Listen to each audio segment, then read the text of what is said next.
welcome to Something Positive for Positive People. I'm Courtney Brain. The Positive People is a nonprofit organization supporting people navigating herpes stigma. And I am blessed. I'm blessed. I'm in a good place. And I recently had a couple of experiences where I had to speak out loud to some things that I don't think that I was really aware of. I had two opportunities to share something that I guess I never really had my attention diverted to. And somebody asked me something about shame. They asked, what's something you're ashamed of? And when they asked that, I immediately thought about and got chills, in the thought of it about how happy I am. And in the time that we live in where a lot of people are unhappy, there's a lot of things going on in the world that we can look at that we can point to as contributors to unhappiness. It's hard. It's hard to express that joy, to express gratitude, and to be someone who is just having a good time. I'm at a stage of my life where I'm doing some of the hardest things that I've ever done voluntarily. I mean, I'm in yoga therapy school. I work a part-time job. Run a nonprofit organization, and daily, I think I talk to people who are not okay, who are not good, who the last thing they want to hear is how good you are, right? Um, or so I thought. Very recently, I went to this. It was a gathering with this. I don't want to call it an app. It was an event called I Feel or The Feels. And at the event, it was a non-monogamy, but very intentional dating social event. And that mall was expensive to go to, a lot, but I got invited, I guess, because not a lot of people had signed up for it, and they just wanted me to share it. So I did that, and when I went, they had us break out into pairs. Sometimes you'd be with someone of the same sex, or you'd be with someone of a different sex. It didn't really matter because it was really about the conversation. And so the conversation talking point that they had for one of the parts of it was what's something you're ashamed of and how do you know? The and how do you know brought something up for me that was it's been poked at, but I think that it had been so deep that I didn't really care to, I didn't see it as valuable to investigate. And an exercise I've been doing lately is before I go to sleep, I check in with myself and just visualize talking to my subconscious. And I ask, hey, what's here that I'm not picking up on? Because things are going so well for me right now. I want to be able to clear up space and let go while I'm in this high vibrational frequency. And in doing so, the release is so much easier to do. It's so much easier to release attachments from this place of joy, from this high vibrational place, if that's what you want to say. But I mean, if we talk about high vibrations and vibes and shit, like really all we're talking about is that I'm in this rhythm of life that I've never been in before. I ain't never been in this rhythm before. Um, like I said, I'm doing things that challenge me and learn how to dance. I went to this Afrobeats class, and on top of trying to learn this Brazilian zouk, and let me tell you, I think I found like my things because I am getting a lot more out of it, and um, I've been looking for something. I don't really know what, but I think I found it in this new way of connecting with people, making friends, and experiencing intimacy beyond the ways that I've familiarized myself with it. But going back to the shame thing about being happy, being in this place, it is a lot easier to release things. And I didn't know that I was ashamed of how happy I am until uh, a few nudges, and it's never just one thing. One of my friends had said to me, she was like, "Why?" She asked me, I think I mentioned this a while back. She was like, "Why you posting all this sad boy shit? Like, that's not you." And when I talk about identity validation, especially after a herpes diagnosis and being able to be around people who know you outside of this thing that you identified yourself with, because I identify with my sadness, like I identified as being a person that is suffering and struggling and going through everything that happened the first half of this year.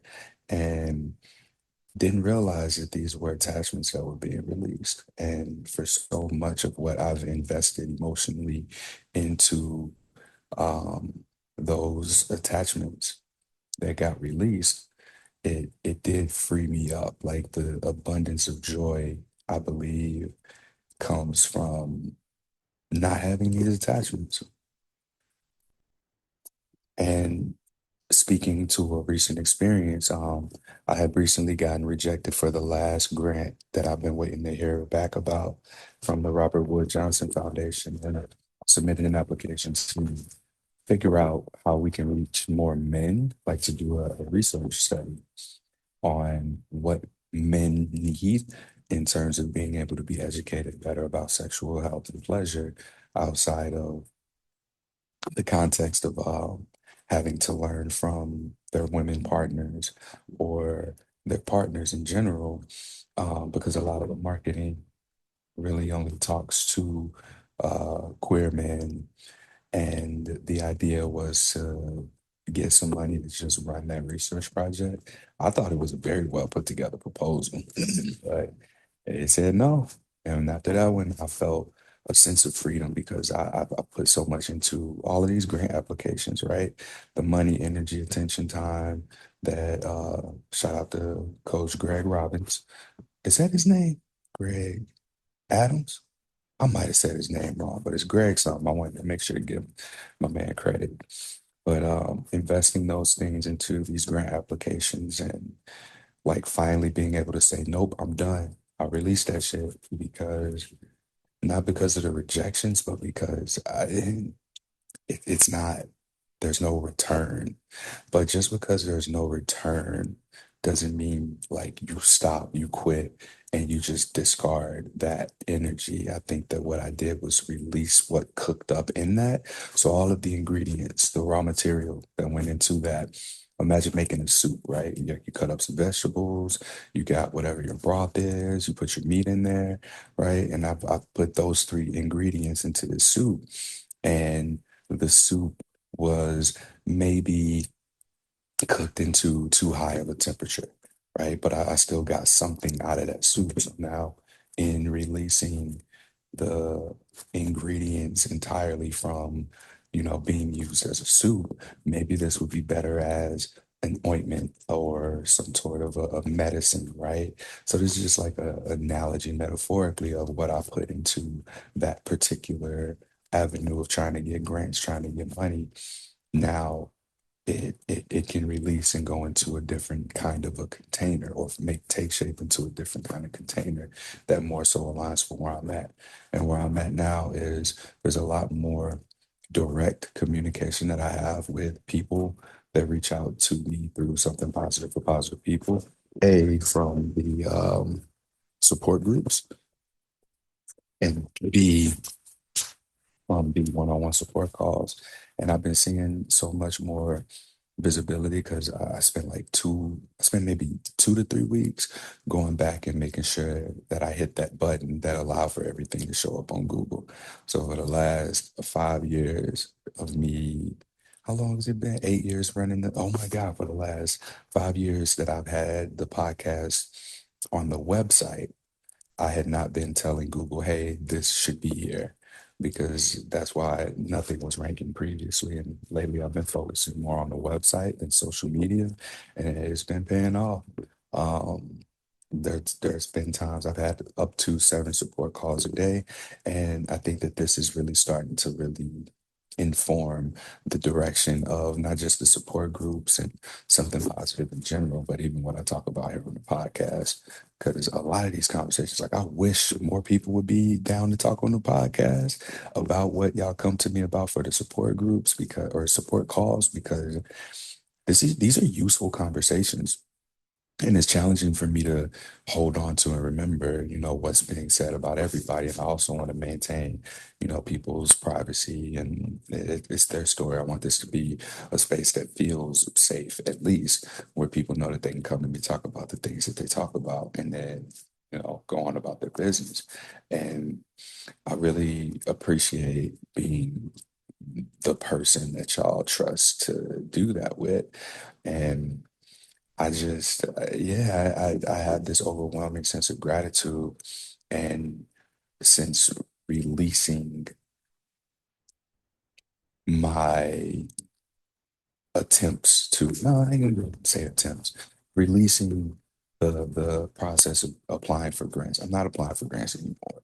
Like if somebody's like, oh my God, Courtney, this is a great grant, you apply for it. No, you apply for it. I'm done. I'm done with it. The the and releasing that it's funny because even just a couple of days after I made a decision, I made a post. I was like, here's the rejection. I'm done. I am so happy to be done and I'm not applying for grants anymore. I got a text message that somebody asked me, hey, if you got a grant, what would you do with it? And I don't want to say too much about it until, the wheels are in motion because then I'll have to like put it in the tax documents. But a really powerful opportunity that aligns so much better had presented itself, and I'm really looking forward to it. So I got my fingers crossed that this thing that would kick off in like the beginning of spring happens, and if it does, you'll hear about it. You'll hear me talking all about it. But this is me, like just speaking to practicing what I preach, like what I talked about from the attach release, and then the raw material. Damn it, the last couple of episodes I've been talking about this shit. So if if you confused on what I'm talking about, just reach out to me. But yeah, I am actively practicing what I preach, and I know that people are looking too for a lot more dating and relationship advice and guidance. And I'm gonna tell y'all the same way it's been for herpes and herpes stigma. Like a lot of the things that really help with relationships don't have anything to do with relationships. A lot of the things that help for herpes don't have anything to do with herpes. A lot of the things that help with stigma don't have anything to do with stigma. I think a lot of us have gone through an experience where it didn't go well for us, but like we're on the other side of that. And if you can look at what you've gone through from that and then just kind of write it out next to herpes and what your diagnosis symbolizes, then you have sort of a blueprint of an experience of what you've done before and how it can be applied to now in order to work through it. And yeah, whenever people come in for a support call, I ask them this question, like, if there was one thing you want to make sure we get out of our time together, what would that one thing be? And a lot of times we end up going back to the diagnosis and what was going on around the diagnosis. And we talk a little bit about that relationship. And almost every time people say, I knew that this was somebody I shouldn't have been with. This is the one time I went against, my values and my boundaries and who I am. And I want to not be as vague as to say values and boundaries because these are the raw material, those intangible aspects of who we are and our identity. And when we go against these things, it's not even really going against them, right? Like what is happening around us is a direct reflection of what's going on within us. So if you know you shouldn't be messing with somebody, you know this person ain't right for you, that's out of alignment. And I speak a lot to the nervous system and how um, herpes is a nerve condition that presents itself on the skin. And given that the nerves, I use this analogy of talking about um, the nerves and nervous system is like a spider web. So you have herpes that's lingering on a spider web, and every time there's a stressor, there's a flickering of somewhere on that web that disturbs the herpes virus. So let's say you got work stress, relationship stress, you got sex with this person that stresses you out, and you got like nutrition issues, right? That's four things. Let's say you're in college or you're in school or some class or something, or your job, right? So you got like these seven disturbances that are constantly disrupting herpes ability to rest. And so now it becomes uneasy and it's frustrating. It's like, yo, I'm just trying to live here peacefully, and this is not a good place for me to live. Hey, take care of this. And it's telling you at a soft, gentle whisper, hey, take care of this. I need you to handle these stressors in your life because it keeps waking me up and I just want to chill. And then when you don't do that, it's like, all right, well, fuck it. I'm out of here. Boom, you got an outbreak. And now, like, you're paying attention to that thing, which makes you look at those stresses because that's really all it is. It just wants to live, and it just wants to hang out and chill. And I don't say this to like brag about myself, but people are always shocked when I tell them I've had three outbreaks over the last 8 years, 8 years, 12 years. I'm tripping. Three outbreaks over the last 12 years. 8 years is how long I've been doing something positive for positive people. And again, I had the first one when I had my first outbreak. I had my second one when I got fired from the job in the new city that I was living in. And then the third one was when I had a ton of sugar in a short period of time, which I later, learned that had I not paid attention to that, I would have become pre-diabetic. So there's a lot of, you know, there's a lot to be learned here. And I don't want to commit to taking a shift in approach. I don't want to attach myself to that. But I will say, I mean, if you've been listening to the last few episodes, especially the ones where it's just me, you'll hear that there is much more of like a peace, a calm. Because for a while, I was struggling. That first half of this year, even, I mean, a lot of last year was difficult for me to have podcast episodes that I felt were good or useful, but I was just really shaken up. And I'm honestly surprised that I didn't have an outbreak even during these stresses. But I believe that there might have been a necessary stress, like there was a need for the kind of stress that I experienced, at least for the first half of 2025.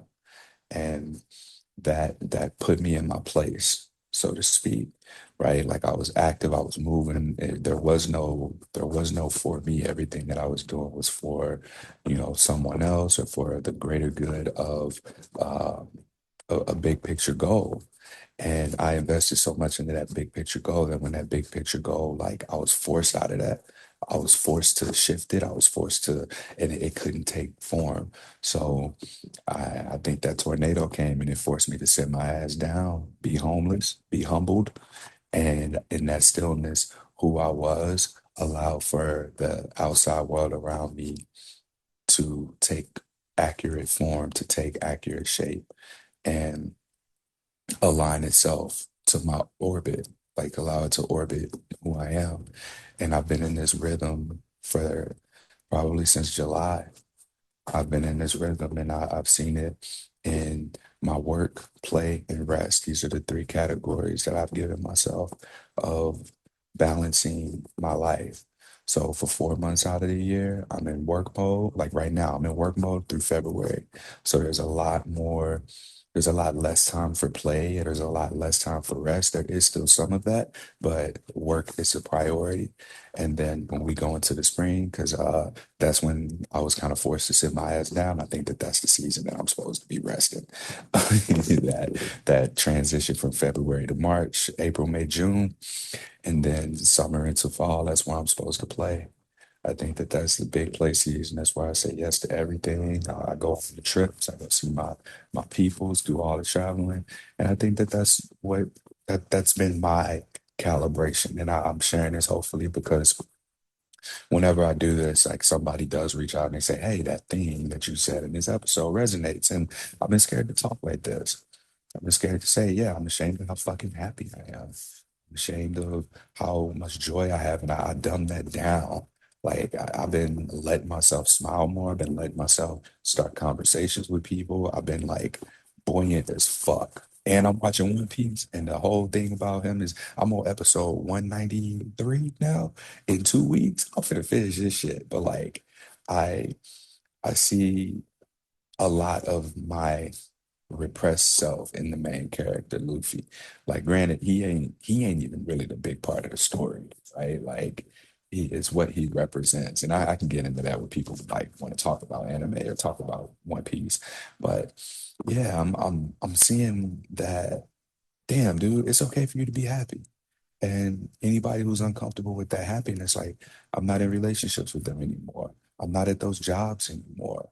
I'm not in social community with these people anymore.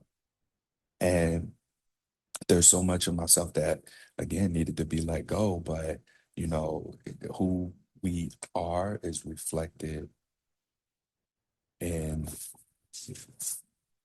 it's very much reflected in,